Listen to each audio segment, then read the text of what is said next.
এ বেড়া হাড়া দিন সেমাটা আমাদের বয়ে থাকস কত সুন্দর রোড দিয়ে আমাদের বয়ে থাক।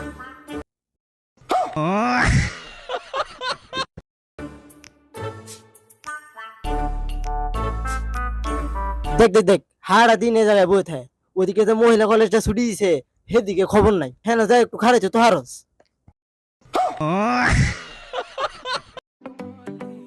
চাচা একটা শ্যাম্পু দেন তো। বাতিদা শেখ মুজিবের কই? আরে কাকা ওই গোসল করতেছে আর আমার শ্যাম্পু আনতে পাঠাইছে। খালি হারা দিন পড়ালেখা করে, কইছে একটা কেটিএম বাইক কিনা দেই, তা না খালি হারা দিন পড়ালেখা করবো। তো হ্যালো গাইস, আজকে আমরা এই পুষ্কুনির ভিতরে চাপ দিব, এর ভিতরে কি আছে আসলে বুঝছেন, ওটা আমরা দেখবো। হ্যাঁ 1 2 3।